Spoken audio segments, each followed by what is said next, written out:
నిన్నటి రోజు ఉపన్యాసం పూర్తి చేసే సమయానికి నేను మీతో భారతం యొక్క ఉపోద్ఘాతాన్ని కొంత అందించి ఉన్నాను.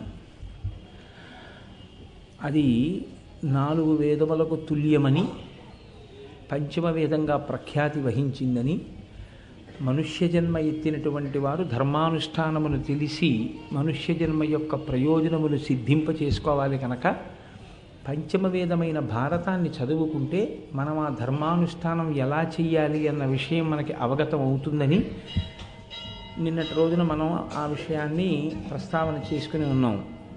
కవిత్రయంలో ప్రత్యేకించి చతుర్థ పర్వమైనటువంటి విరాట పర్వం దగ్గర నుంచి తిక్కన గారు ఆంధ్రీకరించడానికి పూనిక వహించి ఉన్న సమయంలో ఆయనకి హరిహరనాథుని యొక్క అనుగ్రహం, హరిహరనాథ దర్శనం వారికి అయిందని, అయినప్పుడు ఆయన పొందినటువంటి ఆ ఆనందానుభూతిని వారు వాక్కుల ద్వారా ఎలా ఆవిష్కరించారు అన్న విషయాన్ని నిన్నటి రోజున ప్రస్తావన చేసి ఉన్నాను. తిక్కన గారు వస్తుంటుంది ఎక్కువ అలవాటు. తిక్కన గారు మహానుభావుడు, ఒక గొప్ప సంకల్పం. వాల్మీకి మహర్షి సుందరకాండ ప్రారంభం చేస్తూ అంటారు ఈయేష అంటారు. ఈయేష అంటే సంకల్పం చేయడం.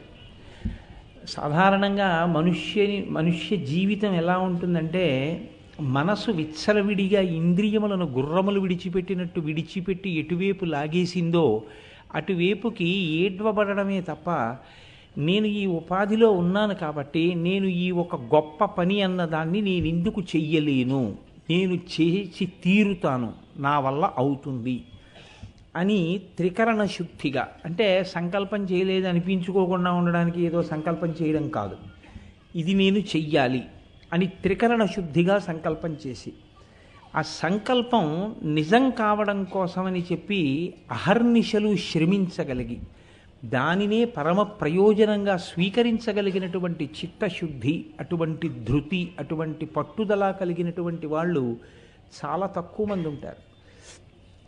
మీరు మహాభారతం గురించి ఒక్కసారి విహంగ వీక్షణం చేసే ముందు ఆలోచించండి. తిక్కన గారి జీవితం వడ్డించిన విస్తరి కాదు. తిక్కన గారు చాలా కష్టాలు పడ్డారు జీవితంలో. ఎందుచేత అంటే ఆయన ఏ ప్రభువుని నమ్ముకున్నారో ఆ ప్రభువు సింహాసనము నుండి తొలగింపబడ్డాడు. శత్రురాజులు రాజ్యాన్ని ఆక్రమించారు. అటువంటి సమయంలో తిక్కన గారు మనుమసిద్ధికి అజ్ఞాతవాసం చెయ్యడానికి ఆశ్రయం తన దగ్గర కల్పించడమే పెద్ద రాజద్రోహం కింద పరిగణింపబడుతుంది. అటువంటి రోజులలో తాను నమ్మినా తనని నమ్మినా ప్రభువుకి ఆశ్రయం కల్పించడమే కాకుండా మళ్ళీ ప్రభువుని అధికారంలోకి తీసుకురావడం కోసమని తాను సాహసం చేసి కాకతి గణపతి దేవ చక్రవర్తి దగ్గరికి వెళ్ళి తాను మహాభారతాన్నంతటినీ కూడా విపులీకరించి, ఆయన నీకేం కావాలి కోరుకో అని అడిగితే, నేను మళ్ళీ మా ప్రభువైన మనమసిద్ధిని సింహాసనం మీద చూడాలనుకుంటున్నాను అని తన అభిమతాన్ని వ్యక్తం చేసి గణపతిదేవ చక్రవర్తి యొక్క సహకారంతో మళ్ళీ తన ప్రభువైన మనుమసిద్ధిని సింహాసనం మీదకి ఎక్కించారు. అంటే ఆయన ఎంతటి నిస్వార్థమైనటువంటి రాజభక్తి తత్పరుడు, ఆయన ఎంతగా వేదాన్ని నమ్మారో, ఎంత అనుష్ఠించారో, ఎంత స్వార్థత్యాగం ఉన్నటువంటి వ్యక్తో, ఎంతటి పట్టుదల ఉన్న వ్యక్తో మీకు అర్థమవుతుంది. ఆయన మహాభారతాన్ని ఆంధ్రీకరించడం మొదలుపెట్టినప్పుడు ఒక మాట అంటారు, హృదయాహ్లాది చతుర్థము ఊర్జిత కథోపేతంబు నానారసాభ్యుదయోల్లాసి విరాట పర్వమట ఉద్యోగాదులం కూడగా 17 తెనుంగు భాష జన సంప్రాప్యార్థముల్ పెంపునన్ తుదిముట్టన్ రచయించటొప్పు బుధ సంతోషంబు నిండారగన్ అంటాడు. నిజంగా పద్యం చదివినప్పుడు ఎంత గొప్ప సంకల్పం అనిపిస్తుంది. ఒక్క పద్యాన్ని మహాభారతంలో రచన చెయ్యడం అంటే మాటలు కాదు. ఒక కృష్ణరాయబార సన్నివేశం లాంటి సన్నివేశాన్ని ప్రౌఢిమతో రచన చేయాలంటే ఎన్నో విషయాల పరిజ్ఞానం ఉండాలి. వ్యాసుడి యొక్క హృదయాన్ని అందుకోగలగాలి. దానికి తగినటువంటి తెలుగు మాటలు పడాలి. 15 పర్వాలు, ఎంత గొప్ప సంకల్పం అండి. అందున మొదలు పెడుతూ ఆయన విరాట పర్వానికి పెద్దపీట వేసి మాట్లాడారు. హృదయాహ్లాది, ఈ విరాట పర్వం చదివినప్పుడు హృదయమునకు ఆహ్లాదం కలుగుతుంది అన్నారు ఆయన. చతుర్థము అంటే 4వ పర్వం, ఆది పర్వం, సభాపర్వం, అరణ్య పర్వం, విరాట పర్వం. చతుర్థము ఊర్జిత కథోపేతంబు అంటే మంచి పట్టు కలిగినటువంటి కథ. ఎందుచేత అంటే మీరు చూడండి, శ్రీరామాయణంలో సీతారాముల వివాహం అయిపోయిన తర్వాత ఇంకా రామావతార ప్రయోజనం నెరవేరాలంటే, రావణ సంహారం జరగాలంటే ఇంకా కథ కొనసాగింపు ఎలా జరుగుతుందని మనం ఆశ్చర్యపోతున్న సమయంలో అనుకోకుండా మందర వెళ్ళి కైకతో మాట్లాడిన సందర్భాన్ని పురస్కరించుకుని సీతారాముల అరణ్యవాసం నిశ్చయమైనట్లే మహాభారతంలో కూడా అజ్ఞాతవాస ప్రారంభమై ధర్మరాజు తన తమ్ములతోటి భార్య ద్రౌపదీదేవితోటి కలిసి విరాటరాజు యొక్క నగరంలో ప్రవేశించి వాళ్ళ జీవితం ఏదో సాఫీగా ఎవరికీ తెలియకుండా గడిచిపోతున్న వరకు బాగుంటుంది. కథ రసపట్టులోకి ఎప్పుడు ప్రవేశిస్తుందంటే కీచకుడు ప్రవేశించడంతో వస్తుంది. కీచక పాత్ర ప్రవేశించిన దగ్గర నుంచి ప్రతి క్షణం భయమే. ఏదో కేవలం కథ విన్నట్టు ఉండదు. మీరు విరాట పర్వాన్ని ఆశాంతం చదివితే ఎంత కష్టం రా నిజంగా ఈ కష్టం అనిపిస్తుంది. కాబట్టి ఊర్జిత కథోపేతం నానారసాభ్యుదయోల్లాసి విరాట పర్వం అట. అంటే తిక్కన గారికి ప్రత్యేకంగా విరాట పర్వం మీద ఎంత అభిమానమో మనకు అర్థమవుతుంది. అన్ని రసాలు అందులోనే పండాయి, అదొక్కటే ఒక ప్రబంధ స్వరూపం. నానారసాభ్యుదయోల్లాసి విరాట పర్వమట ఉద్యోగాదులం కూడగా పదుయేనింటి తెనుంగు భాష జన సంప్రాప్యార్థముల్ పెంపునన్ తుదిముట్టం రచయించటొప్పు. ఉద్యోగ పర్వంతో కలిపి విరాట పర్వం దగ్గర నుంచి నేను 18 పర్వాలని పూర్తి చేస్తాను. ఎందుకు? బుధ సంతోషంబు నిండారగన్, పండితులు సంతోషించేటట్టుగా, భగవద్భక్తులైన వాళ్ళు చదువుకుని పొంగిపోయేటట్టుగా నేను ఈ భారత కథనంతటినీ 18 పర్వాల వరకు ఆంధ్రీకరిస్తానన్నారు. ఈష అసలు ఆ సంకల్పం ఎంత గొప్పదండి. తిక్కనగారు అటువంటి సంకల్పం చేసి ఉండకపోతే వాళ్ళ తెలుగు భాషలో మహాభారతాన్ని మనం ఇలా చదువుకోవడానికి అవకాశం ఉండేది కాదు. కాబట్టి తిక్కన గారికి మనం రుణపడ్డాం. అటువంటి మహానుభావుడు కనుకనే ఆయన గురించి ఒక మాట అంటారు. పంచమవేద రూపమైనటువంటి భారతాన్ని ఆంధ్ర భాష చేసినటువంటి వాడు ఏ మహానుభావుడి పేరు చెప్పుకున్నంత మాత్రం చేత పాపములన్నీ తొలగిపోతాయో అటువంటి వారికి నమస్కారం చేసేటప్పుడు నిష్కళంకమై ఏ విధమైనటువంటి శంక లేకుండా మహాపురుషుడైనటువంటి వాడు తిక్కన గారు అన్న ఉద్దేశ్యంతో తల ఉంచి నమస్కరించవలసి ఉంటుంది. అటువంటి తిక్కన గారికి హరిహర దర్శనమైంది. హరిహర దర్శనమైనప్పుడు ఆయన ఆ హరిహరనాథుడు తిక్కన గారిని అడిగినటువంటి పద్యం మహాభారతంలో మకుటాయమానమైన పద్యం. నేను ఎందుకు మళ్ళీ ఆ విషయాన్ని ప్రస్తావన చేస్తున్నాను అంటే, రామచంద్రమూర్తికి అంకితం ఇస్తాను అన్నారు పోతన గారు. తిక్కన గారు నేను అంకితం ఇస్తాను అని అడగడం కాదు, నాకు అంకితం ఇయ్యి అని భగవంతుడు అడిగాడు. ఆయన అడగడం కూడా ఎంత గొప్పగా అడిగాడంటే, తెనుగు భాష వినిర్మింప దివురుటరయ భవ్య పురుషార్థ తరుపక్వ ఫలము కాదే దీనికెడ నియ్యకొని వెట్కమాని కృతిపతిత్వమర్ధించి వచ్చితి తిక్క శర్మ. ఆ పిలవడం కూడా ఎంత అందమైనటువంటి పిలుపో చూడండి. ఓ తిక్క శర్మ, నిన్ను నేను అర్థించి వచ్చానయ్యా అన్నాడు. ఎవరు? హరిహర స్వరూపమైనటువంటి ఆ పరమాత్మ తెనుగు భాష వినిర్మింప దివురుటరయ భవ్య పురుషార్థ తరుపక్వ ఫలము కాదే. వేదములనేటటువంటి చెట్టు చివర పండినటువంటి పండు పంచమ వేదమైనటువంటి భారతం, అందులో ప్రస్తావన చెయ్యబడని ధర్మం అన్నది లేదు. అటువంటి దాన్ని ఆంధ్రీకరించడం కోసమని చెప్పి సిద్ధపడిన ఓ తిక్క శర్మ, నీవు ఆంధ్రీకరిస్తున్నటువంటి ఈ భారతాన్ని నాకు అంకితం ఇయ్యి అని అడగడానికి, నిన్ను అర్థించడానికి నేను వచ్చాను అన్నారు. అంటే తిక్కన గారు నిన్నటి రోజున మీకు నేను చెప్పాను, ఆయన ఆవిష్కరించినటువంటి వినయం ఆయన ఎంతో సంతోషంగా అంగీకరించి తాను హరిహర స్వరూపాన్ని, ఒక హరిహరనాథుణ్ణి ఒక కోరిక కోరుతారు. ఇంతకు నేర్చు నీకు ఒక ఇంతటిలోన మదీయవాణి అత్యంత విభూతి పెంపగునట్టి నిను కొనియాడ చేతదానెంతటి పెద్ద నీ కరుణనిట్లు పదస్థుడనైతి ఇంక జన్మాంతర దుఃఖముల్ తొలగనట్లుగా చేసి సుఖాత్ము చేయవే అని అడిగారు. నాకు ఒక మాట జ్ఞాపకానికి వస్తుంటుంది. పోతన గారు ఏమడుగుతారో తిక్కన గారు అదే అడుగుతారు. పోతన గారు కూడా మహాభాగవతాన్ని ఆంధ్రీకరించే సమయంలో దేని కొరకు నేను ఆంధ్రీకరిస్తున్నాను అంటే, శ్రీకైవల్య పదంబు చేరుటకునై చింతించదన్ లోకరక్షైకారంభకు భక్తపాలన కళా సంరంభకున్ దానవోద్రేక స్తంభకు కేళి లోల విలస దృగ్జాల సంభూత నానా కంజాత భవాండ కుంభకు మహానందాంగన ఢిబ్బపుందని చెప్పుకున్నారు. నేను శ్రీకైవల్య పదం చేరడం కోసమే నేను ఈ ఆంధ్రీకరణ చేస్తున్నాను అన్నారు. శ్రీకైవల్యం అన్న మాట అద్వైత సంప్రదాయానికి చెందినది. పునరావృత్తి రహిత శాశ్వత శివ సాయుధ్య స్థితి కొరకు నేను ఆంధ్రీకరిస్తున్నాను అని చెప్పుకున్నారు.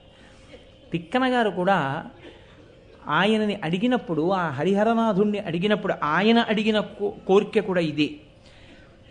నా వాణి, నేను చెప్తున్న భారతం, నేను ఆంధ్రీకరిస్తున్న భారతం అంతటి సమున్నత స్థాయి పొందుతుంది అంటే అది కేవలం నా గొప్పతనం కాదు స్వామి, నీ అనుగ్రహం. నువ్వు నన్ను ఆంధ్రీకరించు అని ఆజ్ఞాపించడం వల్ల నాకు ఆ శక్తి కలిగి నేను ఆంధ్రీకరించగలుగుతాను. తండ్రి, నాదొక్క కోరిక, మళ్ళీ జనన మరణ చట్రములో నేను ఇరుక్కోకుండా, మళ్ళీ పుట్టవలసిన అవసరం లేకుండా, ఇదే ఈ శరీరము చిట్ట చివరిసారి పడిపోవడమై నేను మళ్ళీ పుట్టవలసిన అవసరము లేనటువంటి మోక్ష పదవి నాకు లభించుగాక, అట్లా నీవు నన్ను అనుగ్రహించాలని ప్రార్థన చేశాను. ఎంత గొప్ప మాట అన్నాడంటే, ఇవన్నీ ఎక్కడండి? తపస్సులో కాదు, కేవలం ఇంట్లో తిరుగుతూ ఏదో ఓ గుమ్మం దగ్గర అలవోకగా గోడకి జారగిలబడి ఆలోచిస్తున్నప్పుడు ఆయనకి అంతర్ముఖత్వం కలిగి సిద్ధించినటువంటి స్థితి. జనన మరణాదులైన సంసార దురితములకు అగపడకుండంగ దొలగు తెరువు కను వెలుంగు నీకిచ్చితి ననిన లేచి నిలిచి సంతోషమెదనిండ నిలబుకొనగా. ఆయన అన్నారు, జనన మరణములనేటటువంటి సంసార ప్రవాహంలో మళ్ళీ నువ్వు పడిపోవలసిన అవసరం లేకుండా ఉండాలి అంటే ఒక వెలుగొకటి నీకు రావాలి. ఆ వెలుగు నీకు నా అనుగ్రహం చేత సిద్ధిస్తోంది అన్నారు. ఆ వెలుగు అంటే అదే జ్ఞానము. జ్ఞానము అదే భాష, కాంతి, అదే ఆత్మ. నీకు తెలియబడుతోంది, నీవే ఆత్మ అని తెలియబడుతోంది. నీవు జీవబ్రహ్మైక్య సిద్ధిని పొందుతున్నావు. ఆ వెలుగు నా చేత నువ్వు పొందుతున్నావు కనుక ఇక నువ్వు జనన మరణ చక్రమునందు పడవు, సంసారమునందు ఉండడం అన్నది తటస్థించదు. ఇదే నీకు చిట్ట చివరి జన్మ. ఈ శరీరం ఈసారి పడిపోవడమే ఆఖరిసారిగా శరీరం పడిపోవడం. ఇంకొకసారి శరీరం పడడం ఉండదు. ఎందుకు ఉండదు అంటే వేరొకసారి నువ్వు పుట్టవు కనుక. ఈ స్థితి మహాభారతాన్ని ఆంధ్రీకరించడానికి సంకల్పం చేసిన తిక్కన గారికి హరిహరనాథుడు తనంత తానుగా నడిచి వచ్చి తిక్కన గారి తండ్రి కొమ్మన గారితో తనని తాను పరిచయం చేయించుకుని కృతిపతిత్వాన్ని అర్థించి తిక్కన గారికి ఇచ్చినటువంటి గొప్ప వరం. అటువంటి తిక్కన గారికి మనం వారసులం అవ్వడం, అటువంటి తిక్కన గారు రచించినటువంటి తెలుగు భారతం మనం చదువుకోగలగడం నిజంగా మనకి, మా తెలుగువారం అయినందుకు మనందరం పొంగిపోవలసినటువంటి విషయం. ఏమి తెలుగు చేశాడో మహానుభావుడు 18వ పర్వం వరకు చేశాడు. విరాట పర్వం కథలోకి ప్రవేశిస్తే తిక్కన గారు ఈ అనుగ్రహం పొందినటువంటి స్థితి తరువాత ధర్మరాజు గారు తన చుట్టూ ఉన్నటువంటి బ్రాహ్మణులతో మాట్లాడుతున్నాడు. మీకు ఇక్కడ ఒక అనుమానం రావచ్చు, ధర్మరాజు గారు బ్రాహ్మణులతో మాట్లాడుతున్నాడు అని మీరు అంటున్నారు కదా. ధర్మరాజు మాట్లాడడానికి ఆయన అరణ్యవాసం కదా చేస్తున్నాడు. అప్పటికి విరాట పర్వం నాటికి అజ్ఞాతవాసంలోకి వెళ్ళాలి. 12 సంవత్సరములు అరణ్యవాసము, 1 సంవత్సరం అజ్ఞాతవాసము. 12 సంవత్సరముల అరణ్యవాసం చెయ్యడం ఒక రకంగా తేలికే. ఎందుకో తెలుసా అండి? ఒక్కటి వదిలిపెట్టగలిగితే అది తేలిక. నేను ఇన్ని భోగాలు అనుభవించిన వాడిని ఇలా అడవిలో ఉండడమా అన్న బాధ ఒక్కటి విడిచిపెట్టగలిగితే ధర్మరాజు గారు ఎన్ని సౌఖ్యాలు పొందాలో అన్నిటినీ అక్కడ పొందేశారు. ఎందుకు పొందగలిగారని నేను అంటున్నానో తెలుసా అండి? ఆయనకి మహాత్ముల యొక్క సందర్శనమైంది. ప్రత్యేకించి అరణ్య పర్వంలో మార్కండేయ మహర్షి వచ్చారు. మార్కండేయ మహర్షి వచ్చి జనన మరణాదుల గురించి, సంసార చక్రం గురించి, ఎలాగో మొదలుపెట్టాను కాబట్టి వరుసగా పర్వాలన్నీ చెప్పేటప్పుడు మీరు వింటారు. ఆ అరణ్య పర్వంలో ధర్మరాజుకు బోధ చేస్తారు. ఈ బ్రహ్మాండంలో ఎన్ని రకాల తీర్థాలున్నాయో, ఎన్ని పుణ్యనదులున్నాయో, ఎన్ని క్షేత్రాలున్నాయో అన్నిటినీ చెప్తారు ఆయనకి.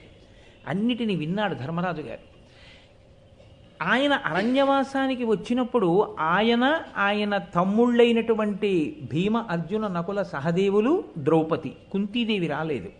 కుంతీదేవి వాళ్ళ భార్య అయినటువంటి ద్రౌపదీదేవి చేతిలో పాండవుల్ని పెట్టి, అదేమి మాట అండి, పాండవుల్ని ద్రౌపదీదేవి చేతిలో పెట్టడం ఏంటి, ద్రౌపదిని కదా పాండవుల చేతిలో పెడతారు అని మీరు అనుకోవచ్చు. కాదు, తల్లి హృదయం ఎలా ఉంటుందో తెలుసా అండి. తల్లి కొడుకుల్ని పంపించేటప్పుడు తాను వెళ్ళలేదు అంటే అంత కష్టంలో నేను పిల్లల్ని ఎంత కంటికి రెప్పలా చూసుకుంటానో అలా నేను పక్కన లేకపోయినా చూసుకోగలిగినటువంటి వ్యక్తి ద్రౌపదీదేవి అని ఆవిడికి అంత విశ్వాసం కోడల మీద. తన బిడ్డల్ని ద్రౌపదీదేవికి అప్పజెప్పింది, చెప్పుకుంది విరాట పర్వంలో ఒక చోట. ద్రౌపదీదేవి నాకు అప్పజెప్పింది అత్తగారని చెప్పుకుంది. అది పొందవలసిన స్థితి. కాబట్టి ఇప్పుడు పాండవులు ద్రౌపది వచ్చారు అరణ్యవాసానికి. మరి ఈ బ్రాహ్మణులందరూ ఎక్కడి వారు అంటే, ధర్మరాజు వెడుతున్నది అరణ్యవాసానికి కదా, మనమెందుకులే వెనకాతలా అని వాళ్ళు ధర్మరాజుని విడిచిపెట్టారు. ఎందుకు విడిచిపెట్టారు ధర్మరాజుని అంటే ఒక్కటే కారణం. బ్రాహ్మణుడు అన్నవాడికి ఉండవలసిన ప్రధానమైన లక్షణం ఒకటి చెప్తారు పెద్దలు. సంతోషోహి ద్విజన్మనాం. ఇది ఉంటే సంతోషంగా ఉంటానన్నవాడు బ్రాహ్మణుడు కాడు. ఏది ఉన్నా ఏది లేకపోయినా సంతోషంగా ఉన్నవాడు బ్రాహ్మణుడు. నాకు ఇది ఉంటేనే సంతోషంగా ఉంటానండి, నాకు అది లేదు కదండి అంటే అది ద్విజుడు అవడానికి అర్హత రాదు. అందుకే ఒక్కొక్కరికి ఒక్కొక్క లక్షణం చెప్తారు. యతీనాం భూషణం జ్ఞానం సంతోషోహి ద్విజన్మనాం ఉద్యమం శత్రుహననం భూషణం భూతిమిచ్చతాం. యతికి వేరుగా ఆభరణాలు అక్కర్లేదు. యతి పురుషుడికి ఉండవలసినటువంటి ఒకే ఒక్క లక్షణం ఏమిటి అంటే యతీనాం భూషణం జ్ఞానం. యతికి జ్ఞానం ఉండాలి. జ్ఞానము అంటే లౌకికమైన శాస్త్రములతో కూడినటువంటి జ్ఞానం కాదు, పునరావృత్తిరహిత శాశ్వత స్థితిని ఇవ్వగలిగినటువంటి పరబ్రహ్మతత్వాన్ని తెలుసుకున్నవాడై ఉండాలి. దాని చేత నిత్యతృప్తుడై ఉండాలి. అటువంటి వాడెవరుంటారో ఆయన యతి పురుషుడు. చంద్రశేఖరేంద్ర సరస్వతి స్వామివారు 85 సంవత్సరముల వయస్సు శరీరానికి దాటిపోయిన తర్వాత కూడా కామకోటి పీఠంలో హాయిగా ఆయన కూర్చుంటే, నాతో మా శంకర్ గారు అంటుంటారు, ఆయన పీఠంలో ఉంటే 5 కిలోమీటర్ల మేర నిలబడి ఉండేవారు భక్తులు ఆయన దర్శనానికి. అటువంటి స్థితి ఉన్నవారు అయినా కూడా ఆయన దేనితోనూ సంగం పెట్టుకోకుండా ఆ వయస్సులో రోజుకి 20 నుంచి 25 కిలోమీటర్లు నడుస్తూ పాదయాత్ర చేస్తూ దేశం నలుచెరగులా నడిచి ధర్మప్రచారం చేసి, ఆయనకి నిద్రపోవడానికి ఒక పాక కూడా లేకపోతే ఒక దేవాలయం మెట్ల ముందు పడుకుని నిద్ర లేచినటువంటి సందర్భాలు ఉన్నాయి. ఎక్కడో ఎందుకు, మీరు ఇక్కడే అయ్యప్ప స్వామి దేవస్థానంలో ఆయన జీవిత చరిత్రకు సంబంధించిన క్యాసెట్ వేసి చూపించినప్పుడు మీ అందరూ చూశారు గురు పౌర్ణమి సందర్భంలో. కాబట్టి మహాపురుషులైనటువంటి వారు యతీనాం భూషణం జ్ఞానం, యతికి ఉండవలసినటువంటి ఆభరణం జ్ఞానం. సంతోషోహి ద్విజన్మనాం, బ్రాహ్మణుడికి ఉండవలసినటువంటి లక్షణం నిత్యతృప్తుడై ఉండాలి. నాకు ఇది లేదని ఏడవకూడదు. ఎప్పుడూ అన్నీ ఉన్నవాడు ఎలా ఉంటాడో అలా ఉండాలి, అంత సంతోషంగా ఉండాలి. ఎప్పుడు ఏదో అవలేదనో ఏదో చేయలేదనో ఇంకా తనకేదో రాలేదనో ఏడిస్తే అది బ్రాహ్మణ్యం అనిపించుకోదు. సంతోషోహి ద్విజన్మనాం ఉద్యమం శత్రుహననం. శత్రువుని సంహరించడం అంటే పరమ సంతోషంగా బయలుదేరగలిగినటువంటి ఔత్సాహికుడైనటువంటి వాడు క్షత్రియుడు. సంతోషోహి ద్విజన్మనాం ఉద్యమం శత్రుహననం భూషణం భూతిమిచ్చతాం. ఇవి భూషణములు అని పిలువబడతాయి. అవి పైకి కనపడేవి కావు, ఆంతరభూషణములు. కాబట్టి అటువంటి భూషణము ఏది ఉండాలో అటువంటి సంతోషమున్న వాళ్ళు ధర్మరాజు గారితో పాటు అనుసరించి వచ్చినటువంటి బ్రాహ్మణులు. వాళ్ళకి కావలసింది ధర్మరాజు గారి యొక్క అనుష్ఠానం, ధర్మరాజు గారి యొక్క ధర్మ నిరతి, ఆయన్ని చూడడం, ఆయనతో మాట్లాడడం, ఆయనతో కలిసి ఉండడం, అంతే. అందుకని బ్రాహ్మణులందరూ ఆయనతో కలిసి వచ్చేసారు. బ్రాహ్మణులందరూ ఆయనతో కలిసి వచ్చేసారన్న మాట బాగుంది కానండి, బ్రాహ్మణులందరూ ఆయనతో పాటు వస్తే వాళ్ళకి అన్నం పెట్టవలసిన బాధ్యత ఎవరిదవుతుంది? ఇప్పుడు బ్రాహ్మణులు ధర్మరాజు గారికి అన్నం పెడతారా, ధర్మరాజు గారు బ్రాహ్మణులకు అన్నం పెట్టాలా? ఎక్కడి నుంచి తెచ్చి పెడతాడు ఇంతమందికి? ఉంటుందిగా అనుమానం. ఆ అనుమానం రాకుండానే భారతంలో పక్కనే చూపిస్తారు ఒక ఘట్టాన్ని. ఘట్టం అరణ్యకాండలోది, ఘట్టం అరణ్యపర్వంలోది. కానీ తిక్కన గారేమి మూలంలో వ్యాసుడు కానీ ఆంధ్రీకరించేటప్పుడు తిక్కన గారు కానీ ఆ ప్రస్తావన తెచ్చుకోవడానికి వీలైన రీతిలో ప్రబంధ స్వరూపంగా విరాట పర్వం ఒక్కదాన్ని ప్రారంభం చేసి చెప్పుకుంటున్నా ఎక్కడ కావాలంటే అక్కడ ముడిపడే రీతిలో కథాగమనాన్ని తీసుకెళ్లారు. ఎందుకు వచ్చారు బ్రాహ్మణులు, ఎలా పోషించారు ధర్మరాజు గారు, మీకు నేను చెప్తాను. కొద్దిసేపట్లో వస్తుంది ఆ ఘట్టం, కాబట్టి ఇప్పుడు చెప్పక్కర్లేదు, దాన్ని విందురు కానీ మీరు. కాబట్టి ఇప్పుడు ఆ బ్రాహ్మణులందరూ ఇంతకాలం ధర్మరాజు గారితో ఉన్నారు. ఎందుకున్నారు? ధర్మరాజు గారు అరణ్యవాసంలో ఉన్నారు కాబట్టి. ఇప్పుడు ఆయన అజ్ఞాతవాసంలోకి వెడుతున్నారు. అంటే ఆయన ఎవరో ఎవ్వరికీ తెలియకూడదు, ఆయన్ని ఎవరూ గుర్తుపట్టకూడదు. ఇదే అడిగాడు జనమేజయుడు. గుర్తుపట్టకుండా ఉండడానికి వాళ్ళేం మామూలు మనుషులు కావు, వాళ్ళ రూపాలే చాలు. అసలు వాళ్ళని చూసేటప్పటికే దేవతాస్వరూపాలు, ఒక్కొక్కరి యొక్క విగ్రహం అలా ఉంటుంది. అటువంటి వాళ్ళు ఎవరూ గుర్తుపట్టకుండా ఉండడం ఎలా? చాలా కష్టం కదా. అలా ఎలా ఉన్నారు అసలు? అది చాలా నాకు అజ్ఞాతవాసం చెప్పన్నారు. అందుకే అజ్ఞాతవాసం చెప్పడం అంటే సముద్రం చెలియలి కట్ట దాటకుండా ఉండడం. ఇంకా కష్టానికి పరాకాష్ట అన్నమాట అండి. అంత ఓర్పు వహించారు పాండవులు. ఎంత కష్టం, ఏ మామూలు కష్టమా? వీళ్ళ కష్టం ఒకెత్తు, ద్రౌపదీదేవి తల్లి అజ్ఞసేని మహాతల్లి ఆవిడ కష్టం ఒక్కటి ఒకెత్తు. ధర్మజుడు బ్రాహ్మణులతో అంటున్నాడు, వాళ్ళకి తెలియదా అజ్ఞాతవాసంలోకి వెళ్ళిపోతున్నాడని?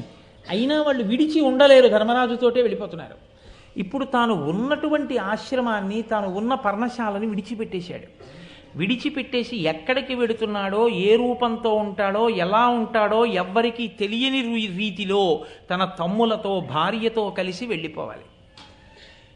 రాజాధిరాజు, చక్రవర్తి, సమస్త లోకముల చేత గౌరవింపబడ్డవాడు చిట్ట చివరికి ఏ స్థితిలోకి వెడుతున్నాడంటే తనంత తానుగా తానెవరో కూడా ఎవ్వరికీ తెలియకూడదు.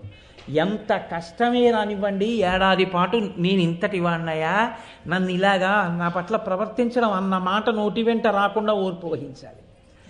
ఆఖరికి విరాటరాజు గారు పాచికలు తీసి కొట్టాడు. కొడితే దెబ్బ తగిలి నెత్తురు కారింది. భరించాడు ధర్మరాజు గారు.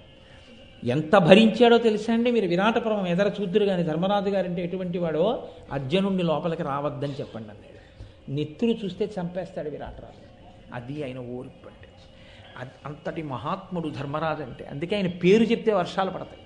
ఆయన పేరు చెప్పుకుంటే చాలు భగవంతుడు సంతోషిస్తాడు. అటువంటి ధర్మరాజు గారు బ్రాహ్మణుల వంక చూసి చెప్తున్నాడు, ఇప్పటి వరకు ఇంత కష్టం వచ్చింది అని తమ్ముళ్లతో కూడా అనలేదు. కానీ ఇప్పుడు అజ్ఞాతవాసంలోకి వెడుతూ ఆయన మొదట మాట్లాడింది బ్రాహ్మణులతోటి. వాళ్ళతో అంటాడు, మీ అందరూ ఇంకా నాతో కలిసి రావడానికి అవకాశం లేదు, నేను అజ్ఞాతవాసంలోకి వెళ్ళాలి. ఇప్పుడు అజ్ఞాతవాసంలోకి వెళ్ళడం అంటే ఏదో ఏడాది పాటు అజ్ఞాతవాసంలో ఉంటే ఎవరో ఏదో కనిపెట్టారండి, పూర్తి చేయలేకపోయారు అంటే ఏం కుదరదు.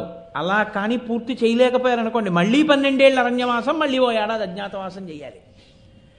కాబట్టి ఇప్పుడు ఇంతటి మహావీరుడైనటువంటి భీముడు, అటువంటి అర్జునుడు, అటువంటి నకులుడు, అటువంటి సహదేవుడు, అటువంటి ద్రౌపదీదేవి ఎన్ని కష్టాలు పడిందండి. ఎక్కడో అరణ్యంలో పర్ణశాలలో ఉంటే సోదరతుల్యుడు దుస్సల భర్త సైంధవుడు వచ్చి ఆవిడ్ని బలాత్కరించి తీసుకుపోయాడు. ఇన్ని కష్టాలు పడ్డారు. నిజంగా ఇంత శక్తివంతులై ఇన్ని కష్టాలు పడ్డారు. ఈ కష్టాలకి చిట్ట చివరకు వచ్చారు. ఇప్పుడు ఈ ఏడాది గడవాలి. ఇప్పుడు ఈ ఏడాది గడవాలి అంటే ధర్మరాజు ఎవరి ఆశీర్వచనాన్ని అపేక్షిస్తున్నాడో చూడండి. వేదాన్ని నమ్ముకున్న వాళ్ళు, వేదం చదువుకున్న వాళ్ళు, భగవంతుని యందు భక్తి కలిగిన వాళ్ళు, నిత్య తృప్తులైన వాళ్ళు, ఎప్పుడూ సంతోషంతో ఉండేవాళ్ళు, ఇది లేదని ఏడవని వాడు, అసలు ప్రపంచమంతా తనకే అన్నంతగా ఆనందంతో ఉండేవాడు, తనకి ఇది లేదన్న బాధ లేనివాడు ఎవరుంటారో అటువంటి బ్రాహ్మణుల యొక్క ఆశీర్వచనాన్ని అడుగుతున్నాడు. కానీ మనసు యందు కుందాడు. ఇంత ధర్మరాజుకి ఈ బాధ ఉంది. ఎందుకని? అజ్ఞాతవాసంలోకి వెళ్ళవలసి వస్తుంది, చాలా కష్టంలోకి వెడుతున్నాం మనం, నాతో పాటు తమ్ముళ్ళు పడాలి. ఇది ఆయన పెద్ద బాధ అంతా, అది ఆ తమ్ముళ్ళ గురించి.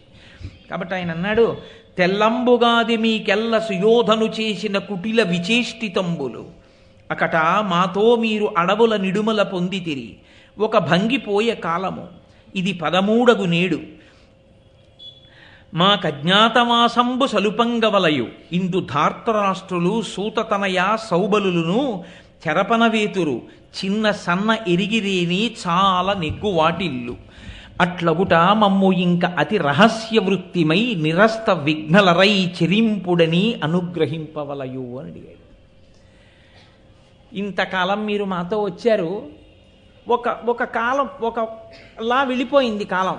12 సంవత్సరాల కాలం తెలియలేదు. ఎందుకంటే మీరు మంచి మాటలు చెప్పారు, మేము మంచి మాటలు వింటూ వచ్చాం ఇంతకాలం, చక్కగా ఏదో కాలం గడిచిపోయింది. ఇది 13వ ఏడు. ఇది అజ్ఞాతవాసానికి సంబంధించిన కాలం. మాకు అగ్ని పరీక్ష. ఇన్ని కష్టాలు పడ్డామో మీకు తెలుసు. ఈ మా అజ్ఞాతవాస కాలం నియమభంగం లేకుండా, ఎవ్వరికీ మేము తెలియకుండా మా అజ్ఞాతవాసం పూర్తవ్వాలి అని మీరు మమ్మల్ని ఆశీర్వచనం చేసి పంపించవలసింది అని అడిగాడు. అడిగితే ఆ బ్రాహ్మణులు ఎంతో సంతోషించారు ఆయన యొక్క వినయానికి.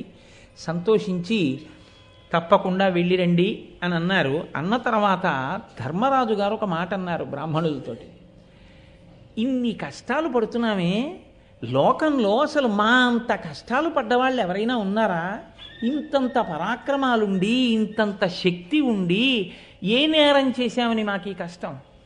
రాజు ధర్మం పాచికలాడ్డానికి రమ్మంటే రావాలి. ఆ మిష పెట్టి కదా శకుని రెచ్చగొట్టాడు ధర్మరాజుని. నీవు చక్రవర్తి ఉండి పాచికలాడడానికి రమ్మంటే రానంటావేమిటని రెచ్చగొట్టాడు. రెచ్చగొడితే పాచికలాడాను. ఆడిన పాచికలు ధర్మబద్ధమైన పాచికలు కావు. మాకు ఇంత దారుణమైనటువంటి కష్టాలు వచ్చాయి, ధర్మాన్ని నమ్ముకుని ఉన్నాం కాబట్టి ఇంతగా మాతో సమానంగా కష్టాలు పడ్డవాళ్ళు ఎవరైనా ఉన్నారా లోకంలో అని అడిగాడు. మీరు బాగా గమనించండి. అందుకే నేను మీతో 1కి 10 మార్లు అన్నది. భారతం వినడం అంటే కేవలం భారతం కథ వింటున్నామని మీరు వినవద్దు. ఇది చాలా పెద్ద ప్రశ్న వేస్తున్నాడు ధర్మరాజు. ధర్మరాజు మాట్లాడడం, ధర్మరాజు ప్రశ్న వేయడం అంటే అంత తేలికగా తీసుకుని మాట్లాడడానికి ఏముండదు. ఇప్పుడు ధర్మరాజు నైరాశ్యమునకు గురయ్యాడు. ఆయనలో నిస్పృహ వచ్చింది, ఖచ్చితంగా వచ్చింది. బాధ కలిగింది, నిరాశ వచ్చింది. మేము చాలా కష్టపడుతున్నామని చెప్పి ఆయన దుఃఖమునకు లోనయ్యాడు. ధర్మరాజంతటి వాడు దుఃఖమునకు లోనైపోయాడు అనుకోండి, ఇక పాండవులకు రక్షణ లేదు. ఇప్పుడు ఆయనని సహజస్థితిలోకి తీసుకురావాలి. ఆయనని సహజస్థితిలోకి వచ్చేటట్టుగా మాట్లాడడం అంటే అందరూ మాట్లాడలేరు. ఆ మాట్లాడడానికి ఒక శక్తి ఉండాలి. ఆయనకి బోధ చెయ్యాలి అంటే దానికి ఒక స్థితి ఉండాలి, దానికి కొంత శాస్త్ర పరిజ్ఞానం ఉండాలి. ఎవరు పడితే వాళ్ళు ధర్మరాజుకు బోధ చేయడం కుదరదు. ఏమీ తెలియని వాడికి చెప్పచ్చు. అన్నీ తెలుసున్నవాడే బెంబేలు పడిపోతే ఆయనకి మీరు చెప్పగలిగింది ఏముంటుంది? ఒక్కటే చెప్పాలి. ఇన్ని తెలుసున్న మీరు బెంబేలు పడిపోతే ఇంకా మేము ఎవరికి చెప్తాం అని కదా చెప్పాలి. మీరు సాధారణంగా వింటుంటారు, కష్టం వచ్చినప్పుడు అన్నీ తెలుసున్నవాడు కూడా విచలితుడు అయ్యాడు అనుకోండి, ఈ మాటే అంటారు. మీరు 10 మందికి చెప్పవలసిన వారు మీరే ఇలా బాధపడిపోతే ఇంకా మేము ఎవరని చెప్పగలం మీకు అంటుంటారు. కాబట్టి ఇప్పుడు ధర్మరాజుతో ఈ మాట అనడానికి అర్హుడైన వాడు ఎవడుంటాడు ఆయన దగ్గర? ఎవరో ఉండాలి. ఉండకపోతే ఇప్పుడు ఆ జవాబు చెప్పడం కుదరదు. మీరు ఎవరు పెద్దరికం తీసుకుని మాట్లాడుతున్నాడో ఇప్పుడు ఆయన ఖచ్చితంగా పెద్దరికం ఉన్నవాడు. భారతంలో గొప్పతనం ఏమిటో తెలుసా అండి?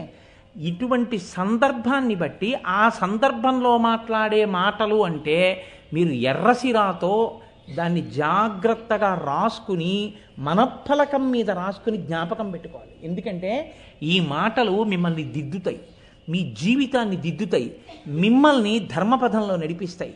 ప్రతి చిన్న విషయానికి మీరు విచలితులైపోకుండా, కదిలిపోకుండా మిమ్మల్ని పట్టి కాపాడతాయి. ఎవరు మాట్లాడుతున్నాడు ఇప్పుడు? ధౌమ్యుడు మాట్లాడుతున్నాడు. ధౌమ్యుడు పురోహితుడు పాండవులకు. పాండవులకు పురోహితుడు ధౌమ్యుడు అని చెప్పడం చాలా తేలిక. కానీ ఎక్కడి వాడు ధౌమ్యుడు? ఎలా వచ్చాడు అసలు? పాండవ పౌరోహిత్యానికి ధౌమ్యుడు ఏ కాలంలో ప్రవేశించాడు వాళ్ళ దగ్గర? పౌరోహిత్యం అంటే కౌరవుల వైపు నుంచి వచ్చినవాడా? ఏ భీష్ముడో ద్రోణుడో పంపాడా ధౌమ్యుణ్ణి? వీళ్ళు కష్టాలు పడుతున్నారయా, వీళ్ళతో పాటు నువ్వు కూడా వెళ్ళు, ఏమైనా వీళ్ళకి మంచి మంచి పనులు చెయ్యవలసి ఉంటే నువ్వు వెనక చేయిస్తూ ఉండో అని పంపినవాడా? లేకపోతే ఈ పురోహితుణ్ణి ధర్మరాజు గారు ఎన్నుకున్నారా? లేకపోతే ధౌమ్యుడు తనంత తానుగా వచ్చి నేను మీకు పౌరోహిత్యం చేస్తానని అడిగాడా? ఎక్కడి వాడి ధౌమ్యుడు? ఈ ప్రశ్న మీరు వేసుకోకుండా భారతాన్ని చదివేసుకోవడం అంటే, విరాట పర్వం చదివేసుకోవడం అంటే మీరు సరియైన విచారణ లేకుండా చదువుతున్నారని గుర్తు. నేను మీకు అందుకే సందర్భాన్ని చెప్పాను. ఇప్పుడు ధర్మరాజుతో మాట్లాడుతున్నాడు అంటే ఆయన సామాన్యుడు కాడు, ఖచ్చితంగా ఆయన శక్తివంతుడు, పురోహితుడు అని తెలుస్తోంది ధౌమ్యుడు. ఎక్కడివాడు అంటే పాండవులు చిన్నతనంలో లక్క ఇంట్లో పెట్టి కాల్చేయడానికి ప్రయత్నించారు ధార్తరాష్ట్రులు. వాళ్ళు దాంట్లోంచి బయటపడ్డారు. బయటపడి పంచపాండవులు కుంతీదేవితో కలిసి బ్రాహ్మణ వేషాల్లో వెళ్ళిపోతున్నారు, మారు వేషంలో తిరుగుతున్నారు. అప్పటికి ఎందుకు అలా తిరగడం అంటే ఒక ధర్మ సూక్ష్మం ఒకటి ఉంది లోకంలో. యజ్ఞోపవీతం ఉన్నవాడే ఆత్మహత్య చేసుకు చచ్చిపోతే లోకాన్ని నడిపించగలిగినటువంటి నాయకుడు ఉండడు. కష్టాలు వస్తే ఓర్చుకోవలసిన మొదటి లక్షణం ఎవరికి ఉండాలంటే ఎవడు వేదాన్ని నమ్మాడని గుర్తో అలా యజ్ఞోపవీతం వేసుకున్న వాళ్ళు కష్టాలకి కదిలిపోకుండా తట్టుకు నిలబడి తన అనుభవంతో వెనక వాళ్ళని నడిపించగలగాలి. అందుకే అసలు బహుశా అందుకేనేమో ఉపనయనం చేసినప్పుడు ముందు భిక్ష అడగండి అంటారు. అంతటి పరిస్థితి వస్తే భిక్షాటన చేసైనా బతకాలి తప్ప తాను చావడానికి మాత్రం వీల్లేదు. అందుకని భిక్షాటన చేసి బతికారండి పాండవులు. భారతం వింటే మనకి ఏదో మిడిల్ బెర్త్ దొరకకుండా విండో సైడ్ మిడిల్ బెర్త్ దొరికినంత మాత్రాన పెద్ద కంగారు పడిపోయి దానికి జీవితమే పోయినట్టు ఏమైపోదు.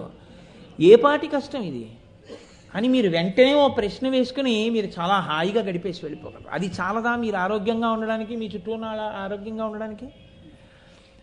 అది లేదనుకోండి, ప్రతి చిన్న విషయానికి తాను కదిలిపోవడం, తాను ఊగిపోవడం, కష్టాలన్నీ తనకే ఉన్నాయన్నట్టుగా బాధపడిపోవడం, ఇతరుల్ని బాధ పెట్టేయడం.